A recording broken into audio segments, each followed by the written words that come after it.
Soy funcionaria de prisiones en un estado con un número relativamente alto de presos condenados a muerte.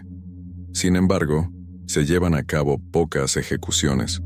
Solía trabajar para un condado grande, pero ahora trabajo con una agencia diferente. Este condado fue mi primer trabajo en SEO hace años, y antes de eso, trabajé en el comercio minorista y en atención al cliente mientras estudiaba justicia penal, así que estaba muy verde. Antes, era muy liberal. Sigo siendo liberal en muchas cosas, pero el trabajo cambia la perspectiva de la mayoría de la gente. Una cosa en la que solía creer firmemente era que ningún ser humano podía ser verdaderamente malvado.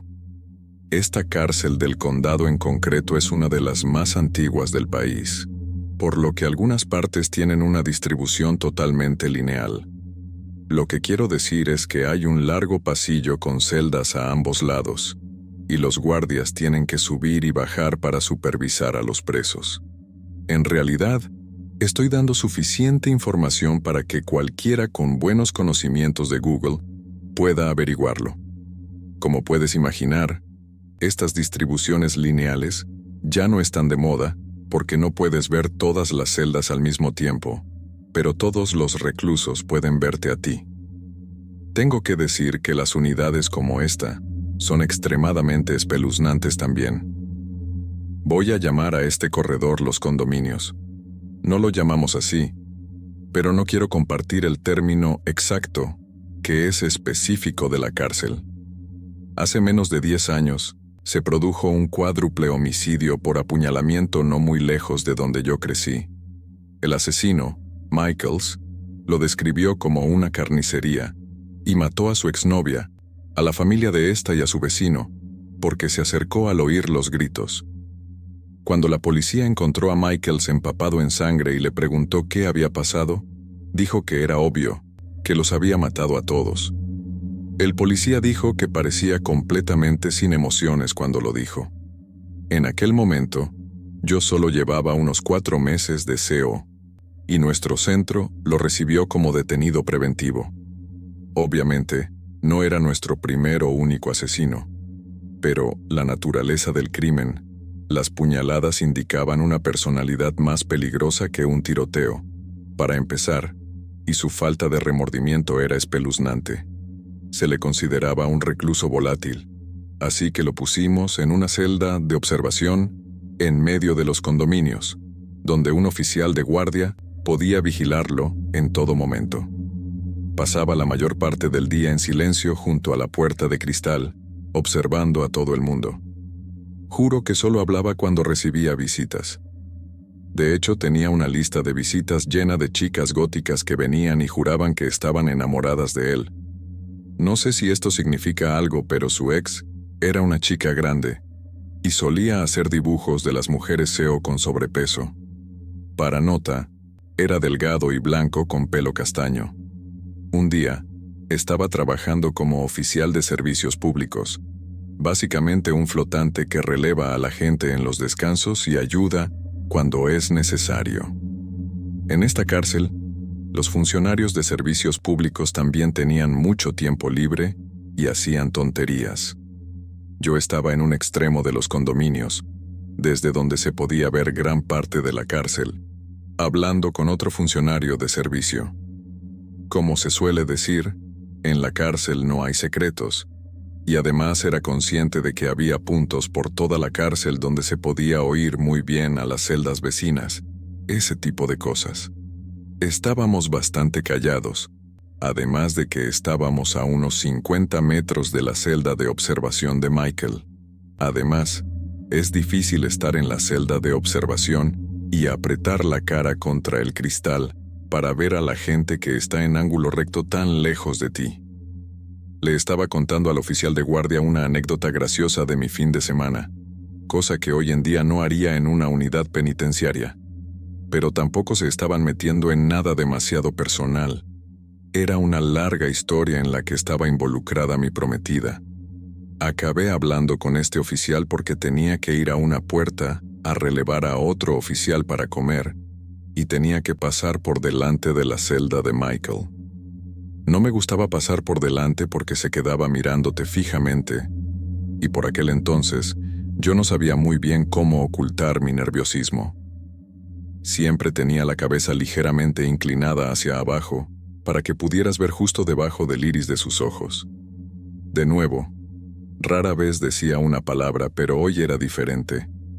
Pasé un paso por delante de su puerta y le oí decir Edgecombe en un susurro apenas audible. Ni siquiera sabía que conocía mi nombre. Sí, nuestros apellidos están en nuestros uniformes, pero yo nunca fui su oficial principal y nunca interactuamos. Me pilló desprevenido, así que en lugar de ignorarlo, me paró en seco y retrocedí hasta la puerta. Señaló su boca y me incliné para escuchar. Sus ojos parecían tan oscuros que recuerdo que me sentí hipnotizado. Procedió a recitar palabra por palabra la historia que yo acababa de contar en voz baja al oficial al final de los condominios, menos de 2 minutos antes, incluso copiando el sonido de mi voz hasta un sutil ceseo. Esto parecía durar una eternidad. Sentía que éramos los únicos dos allí, sin 22 milímetros de cristal protegiéndome, solo una mujer de 1,5 metros y un asesino. Recuerdo haber pensado por primera vez en otro ser humano. Esto es malvado y no tiene arreglo. Finalmente, le dije, «Señor, ¿necesita algo?» Se echó a reír histéricamente y me marché. Trabajando aquí, he sido agredido por otros reclusos. Me han tirado orina a los ojos. La gente juega a juegos mentales conmigo constantemente. También he conocido a Liu, a algunos lectores de labios condenadamente buenos. Pero esto era como otra cosa. Ahora trabajo en una institución de máxima seguridad, donde cuido de delincuentes sexuales, asesinos y pedófilos. No sé cómo hacer que tenga sentido para ti, pero esta fue la única vez en mi vida en la que sentí dentro de mí que estaba tratando con algo que no era humano. Michaels está en otra institución ahora. Está en el corredor de la muerte. Se niega a apelar. Dejó claro a la prensa que esta decisión no es por remordimiento. No tiene ninguno. Simplemente no le importa una mierda. Y lo más lógico en su mente es que muera. Esta historia tiene lugar en un pueblo muy pequeño de la región noreste de Estados Unidos. Y este verano, antes de irme a la universidad, en 2015. Después de graduarme en el instituto, mis padres decidieron mudarse a una casa más pequeña y asequible, a unos 45 minutos al norte, en las montañas. Nos quedamos en la casa de mi infancia, porque las escuelas públicas de mi zona eran las mejores del estado, y mis padres valoraban mucho mi educación. Acabé estudiando en una universidad increíble, y ahora tengo una carrera increíble gracias a mi excelente educación. Como sabe la mayoría de la gente en Estados Unidos, una educación pública increíble suele significar impuestos sobre la propiedad más altos. Mis padres llegaron a un punto en el que ya no podían pagar los impuestos de su casa de 4,000 pies cuadrados, y decidieron venderla justo después de que yo terminara el instituto. Su casa es humilde y está en un terreno precioso, en la ladera de una montaña preciosa. Los árboles son siempre muy verdes y no hay mucha vida salvaje alrededor. Ellos no tienen muchos vecinos, ya que su camino de entrada es de aproximadamente 1,5 millas de largo.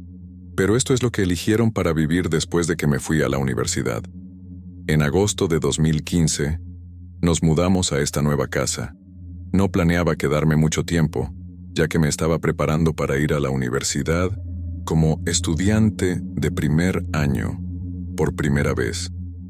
Decidimos celebrar una pequeña fiesta de inauguración con un grupo de amigos de la familia y mi mejor amiga de entonces. Mi padre se encargaba de la barbacoa, mi madre preparaba las bebidas y nosotros jugábamos con nuestros perros.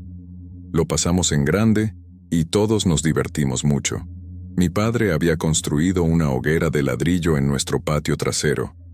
Para que te hagas una idea, la hoguera estaba a unos 10 metros de la puerta del patio trasero y teníamos una mesa de picnic y otros asientos alrededor. Detrás de los asientos estaba la arboleda. A veces, por la noche, estaba tan oscuro que necesitabas una linterna para ver a 3 metros de ti. Con la hoguera encendida, no podías ver a nadie a menos que estuviera sentado a tu lado o enfrente de la hoguera. Mi mejor amiga decidió quedarse a pasar la noche y le preguntamos a mi padre si podíamos hacer malvaviscos.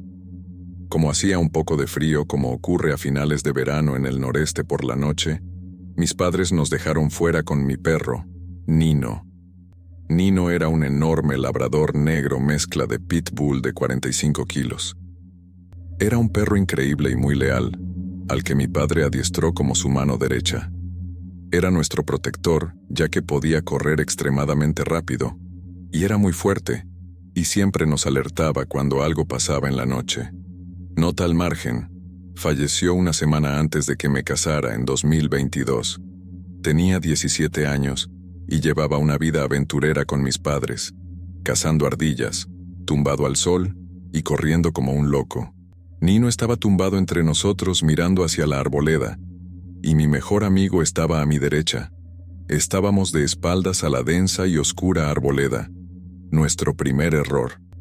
Estábamos riendo, bromeando y comiendo malvaviscos juntos, haciendo planes para el futuro, y en general, entusiasmados con la idea de ir juntos a la universidad. Decidió poner música y nos relajamos, contentos y a gusto. Era una noche de verano perfecta, hasta que Nino empezó a gruñir. Vi que levantaba las orejas y ladeaba la cabeza. Luego se incorporó y siguió gruñendo. Mi amigo y yo nos miramos, pensando que Nino acababa de ver un animal extraviado o algo no amenazador. Esta zona era conocida por la gran cantidad de ciervos y, rara vez, un coyote o lobo. Como estaba tratando de ayudar a mi padre a cazar ciervos, supusimos que era un ciervo o un cervatillo en la distancia detrás de nosotros. Volvimos a cantar al ritmo de la música que sonaba y a hablar de nuestro horario de clases de otoño de 2015. De nuevo, Nino empezó a gruñir. Nuestro segundo error. No llamamos a mi padre. Ni siquiera pensamos que hubiera un problema hasta que Nino empezó a ladrar repetidamente. Esta vez más fuerte y con más saña. Se levantó y empezó a ladrar, como si nos alertara de actividad más allá de la línea de árboles que no podíamos ver. Él también se levantó. El fuego nos tapaba la vista. Mi mejor amiga cogió su teléfono, puso la música en pausa y encendió su linterna. Empezó a caminar hacia el borde de la arboleda con Nino a su lado, que seguía gruñendo y ladrando, alertándonos de que no avanzáramos más y pidiéramos ayuda. Nos quedamos en silencio, escuchando. Yo tenía demasiado miedo incluso para respirar. Empezó a caminar hacia el bosque, y cuando alumbró con su linterna, vio una figura. Alguien que se asomaba detrás de un árbol. Un hombre, con una camisa verde y pantalones verdes, tal vez 5 pies 11 con gafas. Gritamos y corrimos tan rápido como pudimos hacia adentro, dejando el fuego sin intención, y a este hombre espeluznante detrás del árbol. Lo que no sabíamos en ese momento era de dónde había salido ese hombre. Entramos por la puerta principal, sin aliento, con Nino detrás de nosotros, y asustamos a mi madre, que estaba fregando los platos y limpiando la fiesta. Estaba hablando con mi padre sobre algo que habían visto en las noticias, y creo que le interrumpimos a media frase para explicarle que había un hombre vestido de verde acechando detrás de un árbol en el bosque. No sabíamos cuánto tiempo llevaba allí, ni si seguía allí. Pero los dos estábamos llorando. Recuerdo que me sentía muy mal, como si fuera a vomitar. Mi padre se levantó de un salto, cogió la escopeta y el faro y salió corriendo con Nino. Mi madre nos reunió en el salón, apagó todas las luces de la casa y cerró las puertas. Nos dijo que guardáramos silencio y que iba a llamar al 911. Mientras lo hacía, mi mejor amiga y yo temblábamos de miedo. Esperábamos disparos y gritos, pero no oímos nada. Mi madre, ahora al teléfono con el 911, Describió lo que vimos al operador.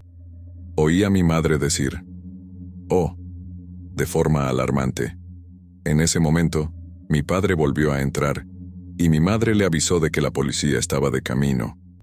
Estar en una pequeña ciudad de montaña con menos de 10,000 habitantes significa que no tenemos policía propia. Acude la policía estatal cada vez que se llama a los servicios de emergencia. Mi padre guardó el arma y esperó fuera a que llegara la policía. Para nuestra perplejidad, no enviaron a un solo policía, sino a 10, a un equipo SWAT y a un helicóptero para rodear la zona. Estábamos aterrorizados. Yo estaba sufriendo prácticamente un ataque de pánico. Los policías entraron en casa y nos preguntaron a mi mejor amiga y a mí qué llevaba puesto el hombre, qué aspecto tenía, si éramos capaces de distinguir alguna cicatriz o tatuaje. Explicamos el extraño atuendo verde a juego y las gafas. El agente se excusó y alertó a la policía y a los miembros del SWAT que estaban fuera de nuestra descripción. Empezaron a registrar el bosque que había detrás de nuestra casa, con las armas desenfundadas, linternas y el helicóptero dando vueltas por encima. Nos aconsejaron que nos quedáramos dentro y que nos avisarían si encontraban algo.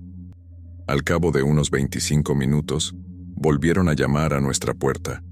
No era uno, sino 2 agentes. Mi padre les hizo pasar y empezó a explicarles la situación. Un oficial explicó que debíamos de haber visto en las noticias que un convicto de la prisión situada a unos 32 kilómetros se había escapado a las montañas. La policía estableció un perímetro de 16 kilómetros alrededor de la prisión, pero el convicto se les escapó una vez más. El atuendo que llevaba el hombre, así como nuestra descripción, les indicaron que el convicto fugado estaba al 100% merodeando por nuestro remoto y densamente arbolado patio trasero aquella noche. El atuendo verde era habitual entre los presos de mi estado por aquel entonces. Sin embargo, tras 25 minutos de búsqueda, no encontraron al hombre que estaba cerca de nosotros. Seguía ahí fuera. Los agentes nos comunicaron que iban a hacer que un coche patrulla se quedara vigilando nuestra casa durante unos días, ya que no habían podido localizar al fugitivo y creían que seguía siendo una amenaza activa para nuestra seguridad. Esa noche, y las 3 siguientes, dormimos todos juntos en el salón. Mi padre tenía la escopeta al alcance de la mano en todo momento. Esa misma semana, los agentes que estaban apostados frente a nuestra casa volvieron a llamar a la puerta. Nos dijeron que el hombre había vuelto a la comisaría y que estábamos a salvo. Nos aconsejaron que comprásemos cámaras de seguridad y nos dijeron que sentían mucho lo que nos había pasado. Después de eso, mis padres se gastaron unos $10,000 en cámaras de seguridad y vallas para nuestro patio trasero. Ahora está todo vallado y tenemos unas 4 cámaras para vigilar la arboleda en todo momento. Supongo que nunca se sabe lo que va a pasar o lo que se cuece por las noches.